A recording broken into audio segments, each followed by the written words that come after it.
Hey everyone, welcome back to Agile Leaders, the skill mastery podcast where we help you develop skills to advance as a leader through actionable insights from accomplished founders and operators.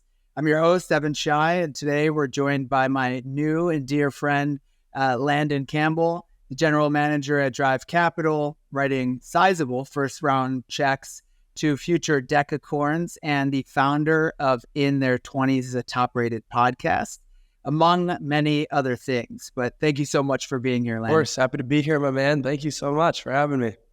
Of course. All right. So to kick things off, let's just give a little bit of context and background about your journey to Drive Capital. Yeah, geez. Where to even start from? I'll back up to let's say 7-8 years ago when I moved to Chicago. I'm originally from California, the Bay Area, born and raised. Moved here for college. It's not a rare occurrence to not know anybody when you move to a new city. But 2,000 miles away from home, no family here, no friends, started, with a blank slate here. So I sort of just put, everything out there, just started working hard early. Started to build my network, started to build sort of this portfolio of skills, I guess we're going to discuss today. How did I do that? 10 internships in college really helped. I know that sounds excessive, but I was trying to get out there. I was trying to meet people. I was trying to learn things. And I was craving more than what I was learning from the classroom. And then also being able to bring that back into the classroom, all those experiential skills learning opportunities was an asset, I think, to my peers and my professors. But yeah, a lot of the focus in college and, during those years was on communication, sort of brand building, media, and sales. I'd say that's where I kind of began my career across those different opportunities, working at places like the Chicago Tribune, one of the most famous media companies. I guess in the past. Motorola Solutions, which was one of the first tech companies, really, large tech companies, not just in Chicago, but in the world. I worked there, focused on sales. But it is a telecommunications company, so I guess that's that synergy. And then working at Cameo, that was another one of the internships I like to talk about a lot. Getting their early startup, one of their first few hires/interns, and being able to see that growth trajectory and the rocket ship, when it was good, when it was bad, that was a lot of fun. But yeah, that company, for example, was revolutionizing the way that we communicate, with our favorite people, favorite stars, influential people, celebrities. So yeah, a lot of it was around communications. And we'll get to kind of how I specifically got into venture, but I will say that the unique mark that I'm trying to make in this industry is bringing a lot of those transferable skills to this space. And it's working so far. It certainly seems like it. As you thought about, those 10 internships, did you always index towards these kind of experiential-based learning opportunities over kind of structured elements, or not necessarily? At the beginning, it was to have money coming in. My parents sent me to college with a bunch of cash. And college, you want to go out, you want to hang out, you want to get food and do all those things, pay rent. I have to pay my own rent through our college. So it's kind of important. Exactly. Yeah. So to begin, it was, sort of just to make sure I had money coming in. But beyond that, 100%, it was all intentional and building, my network, my brand. Maybe, when I started, it wasn't specifically doing these roles to get into venture. But, in the past, maybe I saw myself, running, sales, a top organization, or, creating a company myself. So it was all working towards that. And I'd even add, I felt a lot that, in my early career / still where I'm at today, it's instead of just kind of going into things heads on, it's more working backwards.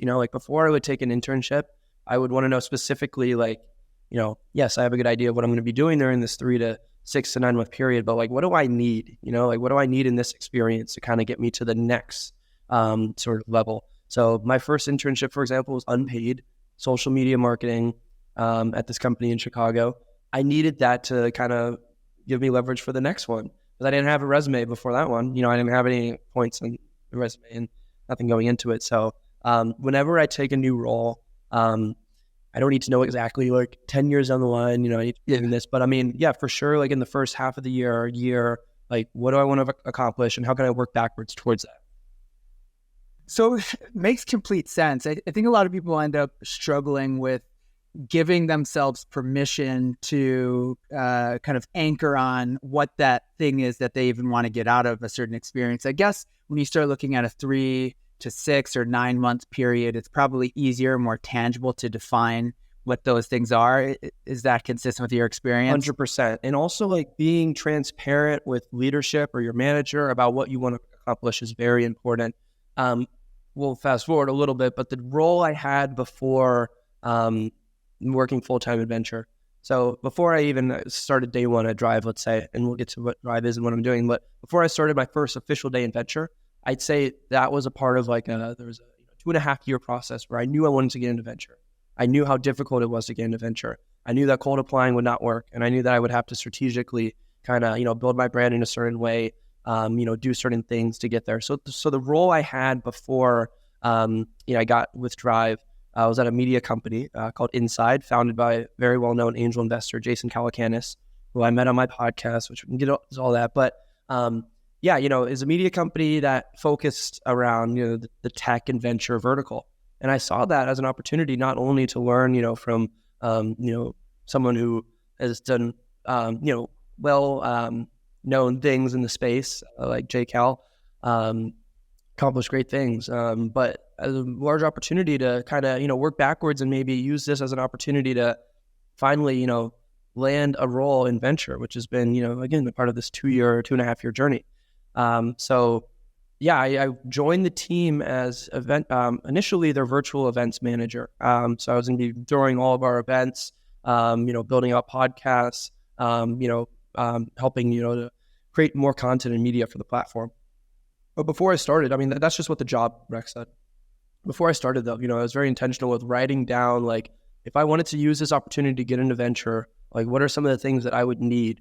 So at the end of the half a year, the year, I can just cross these off my list. Maybe if your audience is familiar with OKRs in a similar way, like what are my objectives and like what do I have to do to accomplish? And I remember, like one of them was, I want to lead a team. I felt like that would help, sort of give me the operating experience I needed.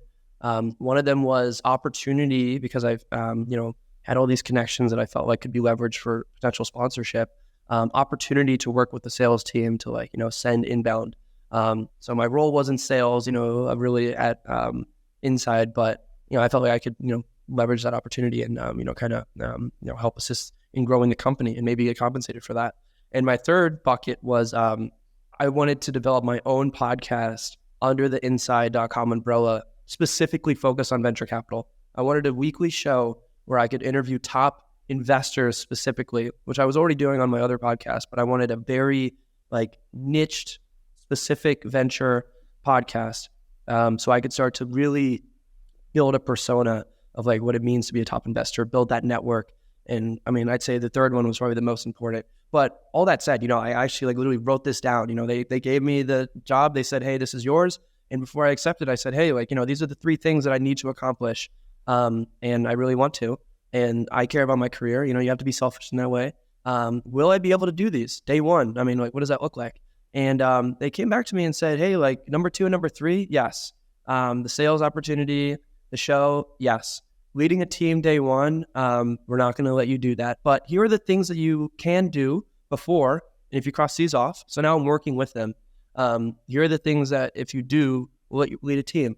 Fast forward, boom, I got to lead a team, and I got to, cross that off my list. So yeah, I just mentioned, something a few seconds ago. I think that you do have to, you got to care about your career. You got to be selfish in that way. Yeah. I'm a huge believer in provide value first, lead with EQ, do things for others, 100%, but don't ever forget about yourself. And especially if you, have certain aspirations for yourself. And it was in no way inappropriate to do what I did. I wanted to build that trust initially. I wanted to create that transparency. So you're allowed to do that. I love it. There's a lot packaged in there. So both in terms of approaching it and thinking about how do I build and accrue value, both for my current and future potential employers or opportunities, as well as for myself on that journey there. And to the extent you can kind of check a number of those boxes, it's not even about being selfish necessarily. I think ultimately you are going to generate and deliver more value if you yourself are experiencing and capturing more value 100%. On the process. That's called acting like an owner, and I think some companies encourage. I'm very blessed to be at an amazing company that like they see the fire I have in myself, and they recognize that, and they're letting me kind of experiment and try things because it's bringing value to the company. And we sort of have like a ask for forgiveness, not permission type principle at Drive, which I love. Like I'm figuring things out. We're all going to make mistakes, but I'm given that room to do that and like kind of put my whole self into it, which I do. A lot of companies maybe don't encourage that, but I would like to see more companies, encourage that, because if your employees act like they are owners, in an appropriate way, like they're only going to give you more energy and more effort, and I think, and more impact. I couldn't agree more. Oftentimes, I've been an entrepreneur my entire career, and it's easy, even with colleagues or peers who have been in similar positions. It's easy to have expectations of people to operate and act like owners. Challenging sometimes to create environments that actually support them operating and acting like an owner, and that means allowing people to make mistakes and learn through those mistakes, etc. Let's stay there for a minute. Tell us a little bit about your role day to day at Drive Capital. Yes, yeah. So I'll first give like the quick TLDR, like what is Drive? We are the largest venture firm between the coasts. So largest firm AUM-wise, assets under management, that isn't located in California, New York, and Boston, and that is by no means an accident. Our founders 10 plus years ago, 10 and some change, were investing at Sequoia. And they, very successful investors at Sequoia. One of them brought LinkedIn to Sequoia Capital, and the other one closed the deal that got Klarna, a Sequoia check. So they built like this very successful career and track record and credibility at Sequoia. And our founder, one of our founders, Chris, like often shares this story, which I think really kind of maybe pushed him over the edge, or like kind of like helped him come up with the idea for Drive. He was in his first ever partner meeting at Sequoia, and how he describes it is like they were discussing a company, partner meeting meaning like all the main investors, just sitting around like a table. They talk about companies. Are we investing? Are we not investing? And they found a company that everybody was like obsessed with. Everybody was talking about like how cool this company is. Like, it checked off all the boxes. The founder was great. The idea was great. The opportunity was great. Like no one had anything negative to say about it. But they didn't end up investing because the company was based in Pasadena, California, and Sequoia is based in Silicon Valley. So I don't know exactly how long, of a car ride that is, but it is not that long. But all that to say, that was the sort of sentiment of like, if you were not located in Sand Hill Road, if you were not located in this very specific area, we're not investing. And unfortunately, that was like, 15-ish probably years ago, but that hasn't changed for the most part. I mean, that is still how a lot of investors on the coast think. If you're not based in Silicon Valley, you cannot build a great company. If you're not based in New York, you cannot build a great company. That's what they're saying, which is really frustrating. And maybe, like years ago, that argument could have been made in favor of that because you literally had all the servers there in Silicon Valley and, the infrastructure. So yeah, you kind of had to be there. But, Chris saw like the rise of cloud computing come around and showed that no, like workforces can be built anywhere. And here, while Sequoia is so focused on, what's happening in the Bay, / they were even kind of doing this like emerging market type initiative. So they were looking outside of the US. Chris was always like the greatest opportunity for investment is in our backyard. It's in America. It's between the coasts. It's all these great cities, ecosystems, Chicago being one, that we talk a lot about, Evan. I mean, because we're really excited about the things that are happening here. So all that said, they left and they set up shop in Columbus, Ohio. And we've been growing, scaling, and I mean, proving a lot of people wrong. Drive, we have, I believe, around like 35 members on our team now. Again, 2.5 billion under management. Many companies that have just done great things. Duolingo, I mean, is probably the one that I like to talk about the most because most people know about it. But yeah, we have like over 100 amazing portfolio companies. I joined the team in September, and my focus at Drive is to find the earliest of founders. So sometimes I can't even say company, because there were 2 instances out of the 4 investments that we made where the teams incorporated a week after we wrote the check. So we are trying to cover the whole sort of ground of building a company, every stage, because fundraising can be difficult. We're hoping to find those founders that we can support at every round, which we've done, for a few. But in order to really do it well, we got to go like early. So my focus at Drive is finding those founders where they're at, under, the rocks, and, people might not know about them. They're not on LinkedIn saying they're starting a company necessarily yet. Finding those founders, we invest a sizable check, as you mentioned, $500,000. And we help them become venture backable. We help them grow, and hopefully help them build future decacorns. That would be my dream, to be able to sort of find, hopefully not just one, multiple founders that can build the next Duolingos, build the next Googles.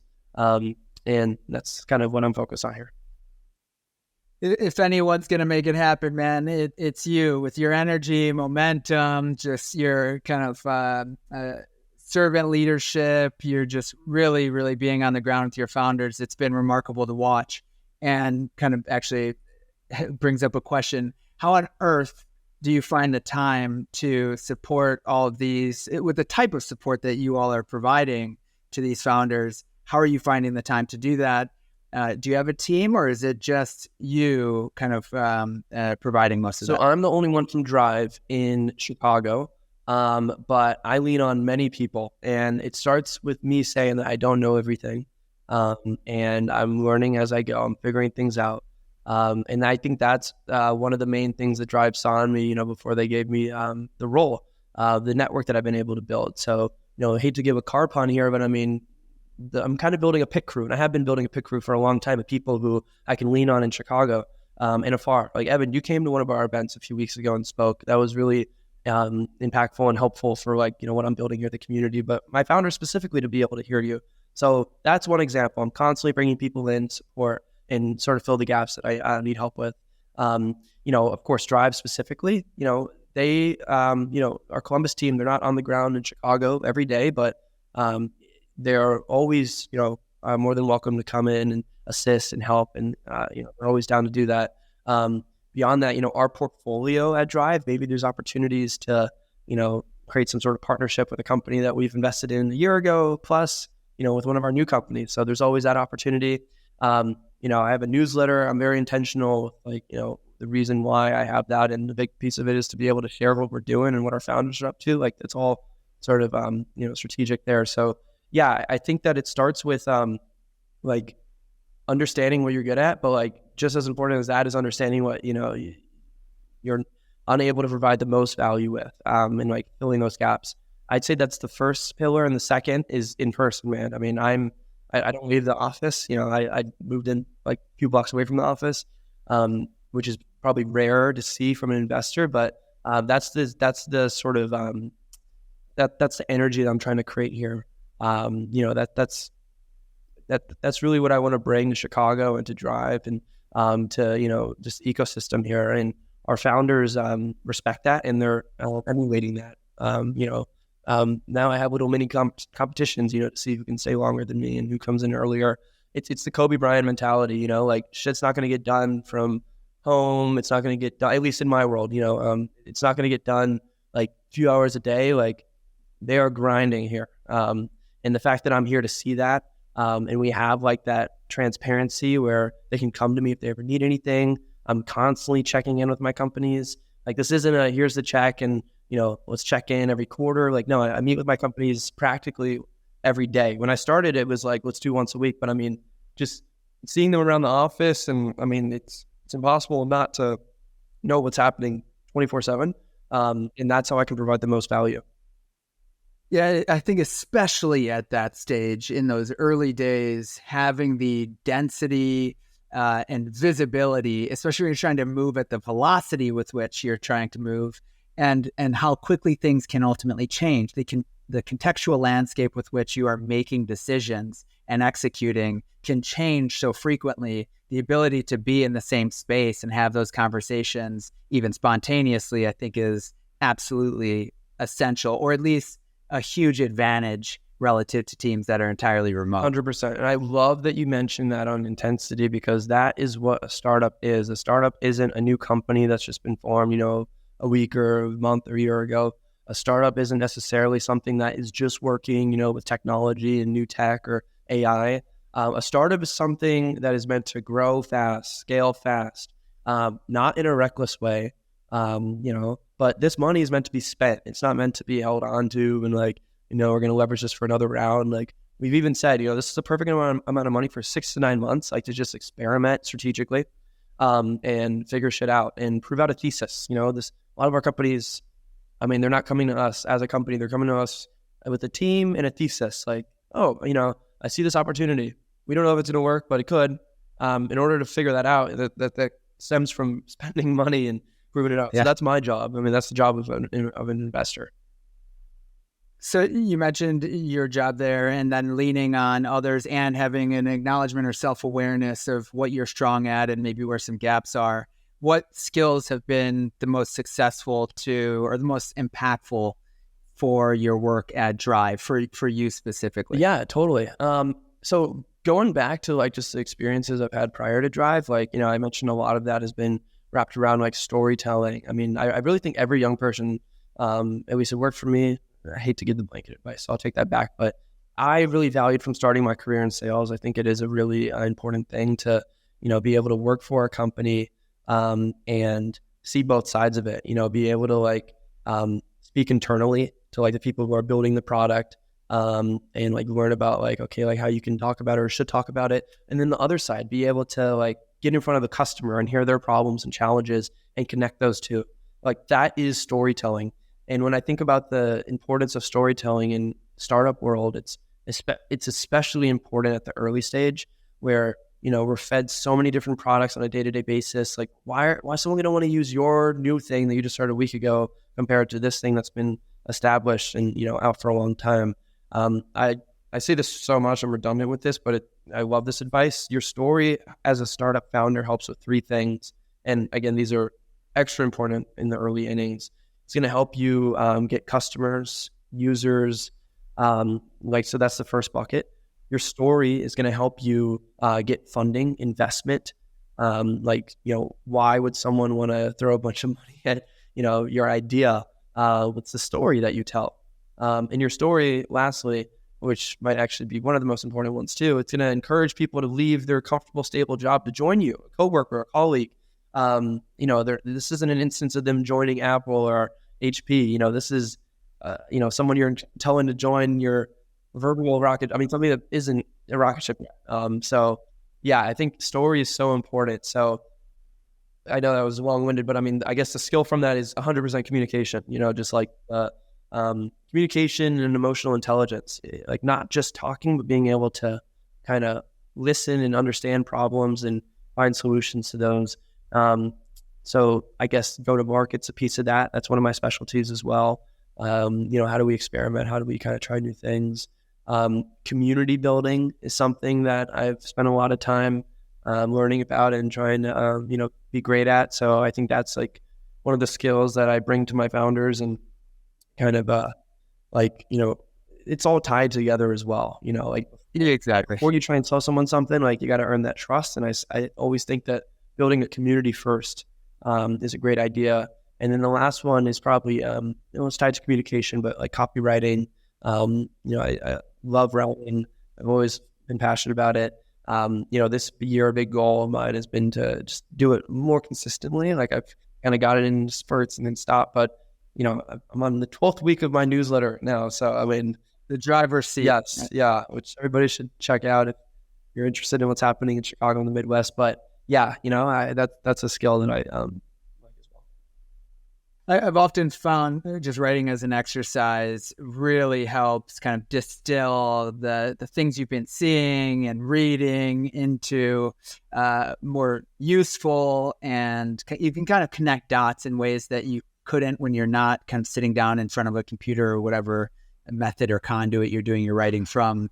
But it's been an exercise I've tried to prioritize independent of what the output ultimately is, or even the utility that the output necessarily generates. There's huge utility in just the process of doing the writing. Yes. Ultimately, and you clearly naturally are good at it. Although I guess that's just assumed. I mean, how intentional have you been about developing your communication muscle, your communication skill? Has it been something you've always been good at, or have you tried to do take courses on it, things like that? Yeah. That's a really good question. Growing up, I was heavily involved in theater, as a director. Initially, that's sort of what brought me to Chicago, and looking to, hit the theater scene here, and, made a pivot very early, into moving into Chicago, that decided to try something new. But I guess, I don't know if this is sort of a piece of working backwards, maybe it's the opposite, but that's an example where transferable skills, have been really crucial in my career too. And, just thinking about what I've gained from theater, public speaking, sort of, creative thinking, critical thinking, collaboration, working with many different personalities as a director. And it then goes even further just to kind of see the synergy between my role today, and, as a director. And I think the biggest thing is that never want to give, a founder, and sometimes, situations vary, but for the most part, as a really good investor or advisor, or whatever that role is, that it's the founder in the driver's seat. You never want to give them the direct answer of what they should do, because you want to make sure that they make the right decision when you're not in the room. Instead, you want to build the environment around them to help them get somewhere that they need to go, and sort of make their experience any bit easier if you can do that as a third party. And I really felt that was, what I was doing as a director too. I would never tell an actor, walk to this side of the stage, or you have to feel this feeling. It's more kind of knowing the work, knowing and, having an assumption of how they should feel, and helping them get there themselves, or else it's going to be inauthentic. So, yeah, I'd say transferable skills, from career to career, is something that I'm always looking to kind of package up and take to the next thing. And it's always fun to explore that. I love that. I think so much of what you just said at the end in terms of creating the environment is accurate for a variety of different types of leadership or investing in companies, but even leading within companies. I often say or use a lot of analogs about kind of for the C-suite and companies I'm working with or whatever. Really a lot of the role is about assembling and developing the best team possible, and then facilitating the right guidance and resources that allow them to be successful. And allowing that to be kind of the strategic intent, particularly a CEO and COO, I think really helps contextualize why it's important to step back and focus on creating the system and people that, again, allow people and ideas to thrive ultimately. Totally. Yeah. Very well said. In terms of the kind of current day-to-day, how are you prioritizing your own development, whether it be skills, maybe some of the skills that we've already touched on, or new skills? So let me say that a different way. Are you actively looking for new skills that you're trying to actively develop? Or are you trying to, are you more of a, let's focus on my strengths and continue to deepen those strengths, if you will? Yeah, geez. It's a little bit of a mix. But I will say, it is challenging, having the schedule that I have and wanting to pick up new skills. But I'm a forever learner. I love learning new things. So sometimes it does hurt, but thankfully, every day is just so different. So, I'm constantly kind of, tackling new challenges with my founders. But yeah, when I can, and when it makes sense, totally looking to pick up new skills. Coding being one, which I'm not perfect. I've not done a good job of, doing this 100-day challenge I was trying to do. But yeah, I was noticing that like, I wasn't able to, keep up maybe with a lot of the technical language of, a few of my teams, and like I wanted to be able to assist. So, I mean, that's always been on the bucket list. Like that's always been something I wanted to learn about, like how to code. But it wasn't really until like I was faced with, I probably need to do this now, is when I, kind of started. So again, not as consistent as I need to be. I need to, find more time. There's always time. I'm trying to stop saying like, I don't have time. Like there's always time if you make it. But yeah, that's one for sure that, is a new skill that I'm trying to pick up. Well, I'd be happy to help. Well, the team over here would be happy to help on that front. You always got a friend and supporter that can help with that one. But the reality is, man, we all have so much going on. You particularly have so much going on. It can be challenging to create or make additional time for structured investment in new skills that don't necessarily directly impact your day-to-day, although it sounds like you're making a case to where it could impact your day-to-day. But we also we're prioritizing amongst a sea of priorities, and we have to determine, what are the couple things that are going to move the needle the most. And by how intentional you've approached so many things in your life, I have to imagine you've probably done a decent job of prioritizing the skills that you do need to invest in. But when that changes, if that changes, we are here to help you prioritize that particular skill for sure. That, my man. Thank you. One last question. You've had all these incredible conversations, probably just with portfolio companies in the community because you do so much work there, but also, in their 20s with folks like Steve Wozniak, Ev Williams, Jason Calacanis, as you mentioned. Were there any kind of key takeaways that were consistently attributed to being the most important skills or lessons learned for ambitious folks in the first decade of their career? 100%. And yeah, it's always fun to think about these because I interviewed over 110 very influential people of different industries, different verticals, different stages of their success. So yeah, it's always fun to kind of think about like the common themes and traits and threads. I'd say the biggest one is not to fear failure. Everybody at one point or another was told not to do something, or their sort of idea for how the world should look, stupid and a dumb risk, and they ignored that. And maybe they left a comfortable life. They put themselves in a career that it's tied to a lot of risk.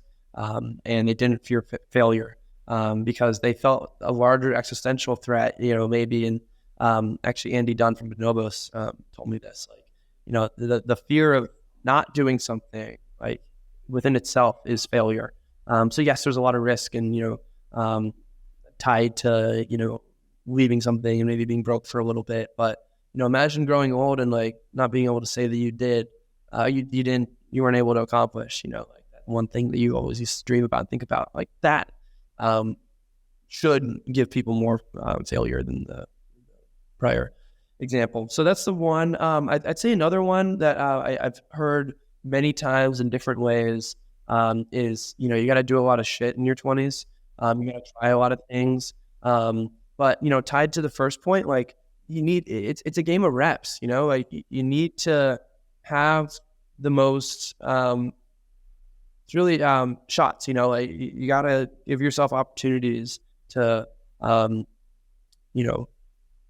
put yourself on a path to success, and it's probably unclear initially, if this little thing's going to do that, this little thing's going to do it, but you got to try a lot of things, so I've heard it said many ways, you need shots on goal, you need to just build identity capital, try a lot of different things.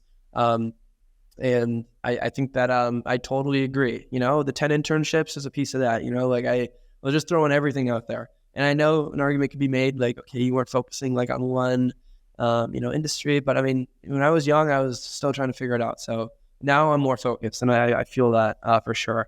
This is the best job I've ever had. This is also my third full-time post-grad job, and I guess 14 job-ish, or 15 began high school. So my point is, I've worked at a lot of companies, and this is for sure the best. And this is, even if I didn't know exactly it was going to be Drive, this is what I've been, working towards for a long time. So it feels good. So you gotta try a lot of things. And then I'd say the third, I read this Japanese philosophy called Ikigai a while ago that, really helped sort of my outlook on life. And sort of Ikigai translates to your reason for being. And it's a Venn diagram with 4 circles. And it pretty much says if you're able to do these 4 things together, you'll find your reason for being. It's do something you love, do something that you're good at, do something that the world needs, and do something that you can get paid for. Many of my guests have, said that in one way or another. I actually interviewed the founder or the author of the Ikigai book also on my podcast. I just remembered. My advice there, and the advice that I've heard, is maybe focus a little bit more on finding your purpose, not your passion. And I think that there's a sort of mistake that a lot of people make early in their career, let me find what I'm passionate about.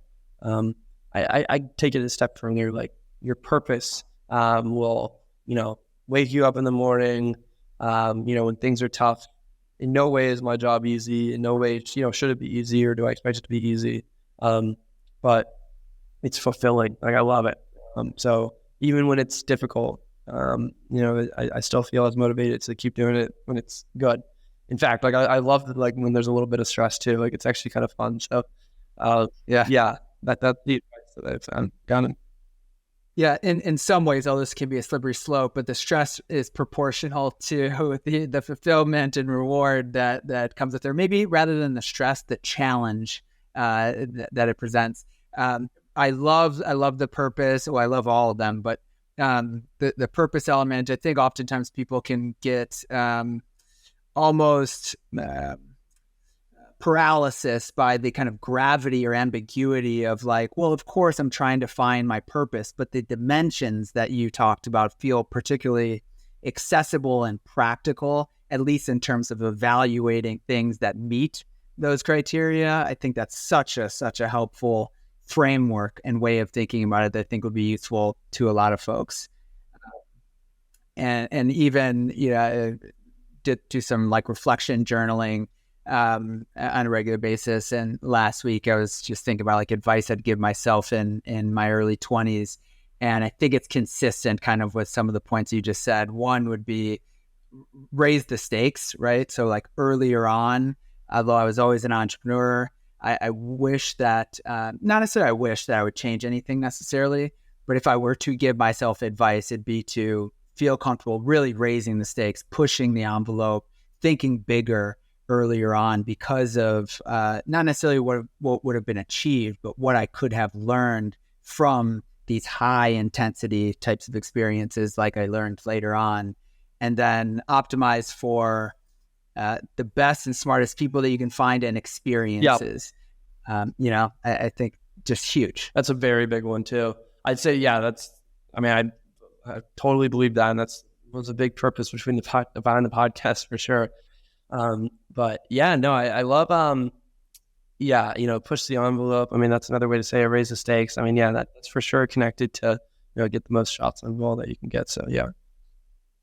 Awesome, my man. Well, I could probably talk to you all day about all this stuff, and hopefully we'll have plenty of other opportunities to do so. But want to be respectful of your time. Thank you so much, Landon, for making the time for us today, sharing your wisdom earned over a short period of time already. I can only imagine what your career holds, and I hope to be a witness of and supporter of that progress now and into the future. Thank you so much, man. That means a lot. You're coming to the office next time, and we'll keep switching off, for the presentations and podcasts. So I'll see you soon for sure. And thank you as always, my man. Appreciate you.